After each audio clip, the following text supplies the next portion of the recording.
नमस्कार दोस्तों। भारत में आज भारत छोड़ना केवल एक सवाल नहीं बल्कि एक जवाब बन चुका है। व्यापारी देश छोड़कर विदेशों में शिफ्ट हो रहे हैं क्योंकि भारत में टैक्स के नाम पर लोगों को गन्ने की तरह निचोड़ा जा रहा है। 2022 में 7,000 करोड़पतियों ने भारत छोड़ा। ऐसे में एक 30,000 रुपए कमाने वाला व्यक्ति टैक्स भरे या भूखों मरे। एक सामान्य आदमी जो प्रतिमाह 30,000 रुपए कमाता है उसे सरकार को 5% पर्सनल टैक्स देना पड़ता है। साथ ही जीएसटी अलग। भारत में जीएसटी की औसत दर 18% है। अब मैं सरकार से सवाल पूछना चाहता हूं कि अगर एक 30,000 रुपए कमाने वाला व्यक्ति 5% पर्सनल टैक्स और जीएसटी दे देता है तो बाकी खर्चों का क्या? खाने पीने, अस्पताल के खर्चे, बच्चों की स्कूली शिक्षा का क्या? भारत में शिक्षा और औसत मासिक खर्च 3,000 रुपए है। 30,000 रुपए कमाने वाला आदमी इन सारी चीजों को कैसे मेंटेन करेगा? क्या सरकार के पास इसका जवाब है?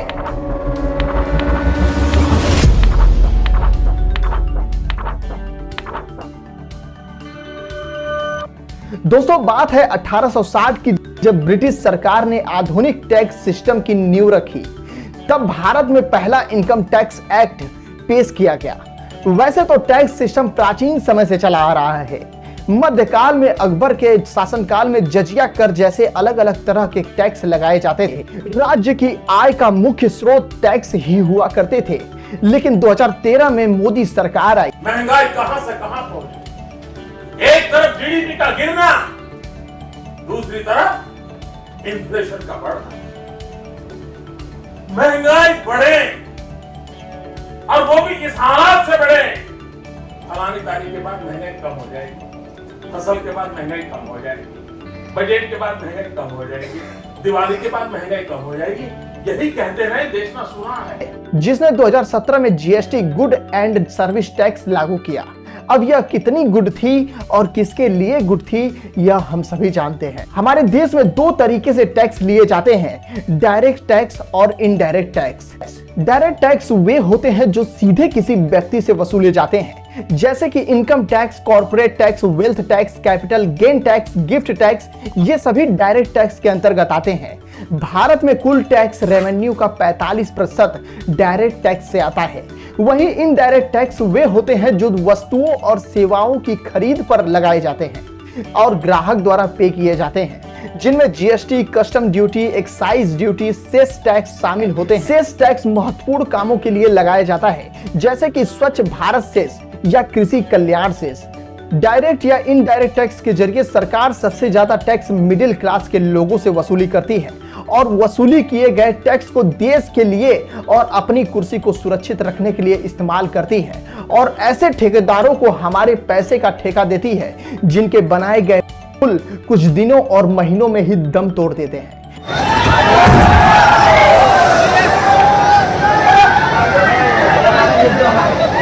We are in Maharajganj area of Siwan in Bihar, and this is one of the 9 bridges which has fallen in last 12 days. And remember, वहीं टर्मिनल की छत गिर जाती है, टर्मिनल में पानी भर जाता है। टर्मिनल 1 पर हादसा हो गया है, जहां टर्मिनल का एक हिस्सा अचानक से ही गिर गया है। इस हादसे में एक खंभा टूटकर नीचे गिर गया जो वहां पर एक गाड़ी पर जा गिरा है और इसी के बाद वहां मौजूद लोगों में अफरा तफरी का माहौल देखने को मिला। इसके साथ ही दिल्ली दमकल विभाग को एयरपोर्ट पर एक छत गिरने की सूचना मिलने के बाद दमकल की गाड़ी वहां पर भेजी गई है ताकि अगर कोई फंसा हो तो जल्द से जल्द उसका रेस्क्यू यहां पर किया जा सके। भारतीय राजमार्ग परियोजनाओं में से 12% में निर्माण की गुणवत्ता समस्याएं हैं। जिस मंदिर का डंका चारों ओर पीटकर वोट मांगते हैं, उस मंदिर में वाटर लीकेज देखने को मिलता है। अयोध्या में इस सीजन की पहली बारिश हुई और राम मंदिर में ऊपर से पानी चूने लगा। ऐसा हम नहीं, मंदिर के मुख्य पुजारी सत्येंद्र दास कह रहे हैं। लेकिन जो भी मंदिर बन गए हैं, जहाँ रामलला विराजमान है और जो आगे भी जगह बनी है, उसमें एक ही पहली वर्षा में ही पानी चूने लगा, अंदर पानी भर गया था। इस बजट में आपको यह भी देखने को मिलेगा कि आंध्र प्रदेश और बिहार के लिए बजट का एक बड़ा हिस्सा पास किया गया है और हम सभी जानते हैं कि यही दो राज्य हैं जिन्होंने बीजेपी को जीत दिलाई है। यही वजह है कि कई लोग इसे कुर्सी वाला बजट भी बोल रहे हैं। जो आज मोदी साहब की अल्पमत की सरकार है, जोड़ और गांठ के बनाई गई है। इस सरकार को बचाने का बजट है, कुर्सी को बचाने का बजट है। पूरे देश को इग्नोर किया गया है। उत्तर प्रदेश और अयोध्या को पूरी तरह से इग्नोर किया गया है। ये भारतीय जनता पार्टी के लिए बहुत महंगा पड़ेगा। वित्तीय वर्ष 2022-23 में भारत की जीडीपी लगभग 20% योगदान टैक्स से आया था, जिसमें 12% डायरेक्ट टैक्स और 8% इनडायरेक्ट टैक्स था। डायरेक्ट टैक्स का सबसे बड़ा हिस्सा इनकम टैक्स से आता है, जिसमें मिडिल क्लास का योगदान सबसे ज्यादा है।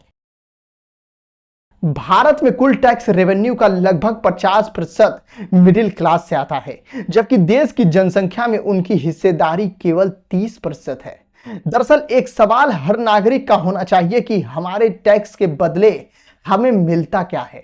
हम इतना टैक्स पे करते हैं, लेकिन बदले में ना अच्छी हेल्थ फैसिलिटी, ना अच्छी परिवहन फैसिलिटी।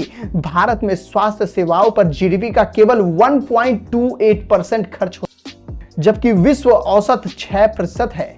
परिवहन सेवाओं में भी सुधार की जरूरत है, क्योंकि देश में ट्रैफिक जाम और बुनियादी ढांचे की समस्याएं आम बात हैं। अगर मेरी आवाज सरकार तक पहुंचती है तो श्रीमान, मैं आपसे अनुरोध करता हूं कि अंग्रेज चले गए, आप अंग्रेजों की नीति ना अपनाएं। हमारे टैक्स का सही उपयोग करें, देश को आगे बढ़ाने में इस्तेमाल करें। आज हमारे देश से पिछड़े हुए देश भी आगे निकल गए, लेकिन हमारे देश में केवल विकास के नाम पर राजनीति हो रही है। कब देश का हर नागरिक यह कह सकेगा कि मुझे अपने देश पर नाज है? हमने बचपन में अपनी छोटी सी नोटबुक में पढ़ा था, मेरा भारत महान, लेकिन कभी कभी यह कहते हुए बहुत शर्म महसूस होता है, क्या असल में हमारा देश महान है?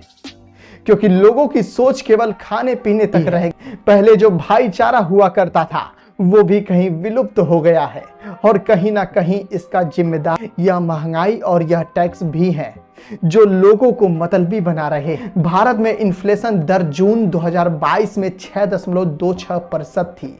लोगों के पास खुद के अलावा दूसरों के लिए समय है ही नहीं। तो जिस देश में भाईचारा ना हो और देश का नागरिक खुशी से यह कह ही ना सके कि हमारे देश का टैक्स सिस्टम अच्छा है, तो मेरा भारत महान कैसे? दोस्तों, अगर हमारी इस वीडियो से देश के युवाओं और भ्रष्ट नेताओं को एक नई सोच मिल जाए, तो मैं समझूंगा कि मेरा वीडियो बनाना सफल रहा। बाकी आप इस चैनल से जुड़ के हमारे मोटिवेशन का हिस्सा बन सकते हैं। बाकी वीडियो देखने के लिए बहुत बहुत धन्यवाद।